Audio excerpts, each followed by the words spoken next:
চাচা যান আজগা সামনের কাতারে নামাজ পড়ে, 30 বছর 40 বছর সামনের কাতারে বসে নামাজ পড়ে, প্রত্যেক শুক্রবারে জুমার নামাজের বয়ান শোনে, কিন্তু যেই কিসিমের সুরত চলাফেরা এরকমই। তাহলে এমন কেন? এই সুদ খাইতেছে, মিথ্যা বলতেছে, বিড়ি সিগারেট খাইতেছে, গালিগালাজ করতেছে, টেলিভিশন নাচ গান দেখতেছে, নাটক সিনেমা দেখতেছে, অথচ মসজিদে উনি সামনে বসে নামাজ পড়েন। তো উনি এরকম সদবদর কেন? এমন কেন?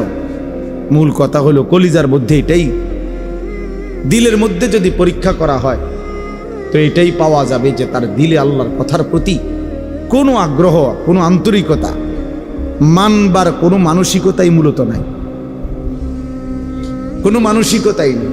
এ বসে হয়তো জুরায় মাথা নিচের দিকে নিয়ে রাখে, কাইথিয়া থায় ঠ্যাং হাত, মানে এক ধরনের জান চলে না বাপ, অবহেলা, অলসতা, খামখেয়ালি আল্লাহর কথার প্রতি। এই মানুষগুলোর কি হয় না? জীবনেও পরিবর্তন হয় না। অলসতা অত্যন্ত ভয়ঙ্কর একটি ব্যাধি। হাদিসের মধ্যে আছে, আমাদের প্রিয় নবী সাল্লাল্লাহু আলাইহি ওয়াসাল্লাম 5 ওয়াক্ত নামাজের পরে নবীজি সাল্লাল্লাহু আলাইহি ওয়াসাল্লাম কিছু দোয়া করতেন কমন, মানে নিয়মিত প্রত্যেক নামাজের পর। এর মধ্যে এটাও তিনি দোয়া করতেন, আল্লাহুম্মা ইন্নী আউযু বিকা মিনাল আজজি ওয়াল কাসাল। আল্লাহ, আমি আপনার নিকট দুর্বলতা, অক্ষমতা এবং অলসতা থেকে পানাহ চাই। এটা নবীজি দোয়া করতেন, নবীজি এটা দোয়া করতেন,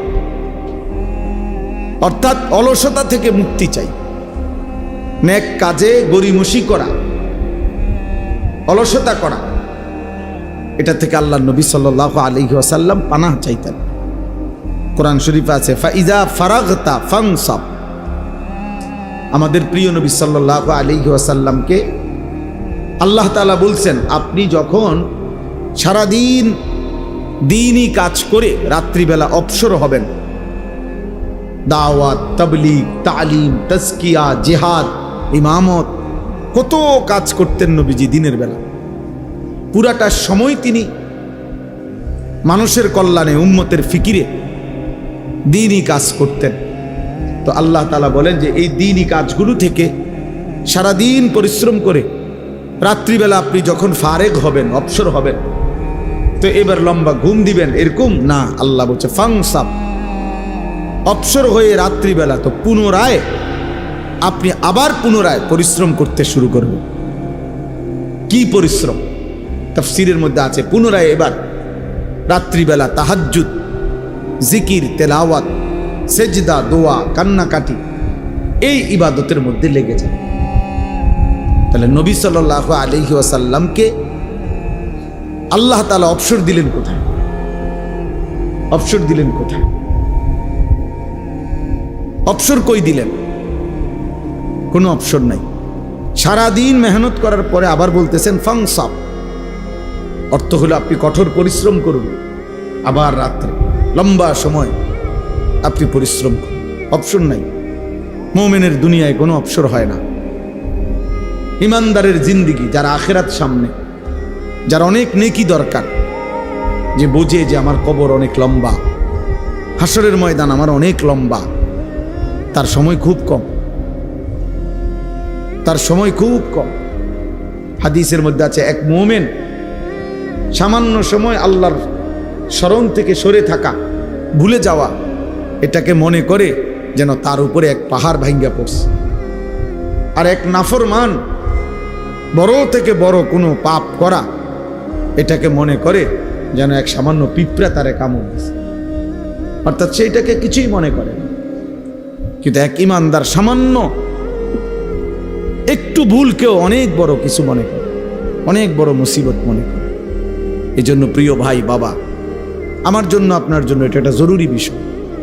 ইবাদতে অলসতা, মন চায় না, ভাল লাগে না, আচ্ছা যান না, আইতে আছে, আচ্ছা করবো আর কি, আচ্ছা সময় আছে তো, এরম শুরু করছেন না, এই এই এক ধরনের অবহেলা, অলসতা। এটা অনেক বড় লানত, অনেক বড় অভিশাপ।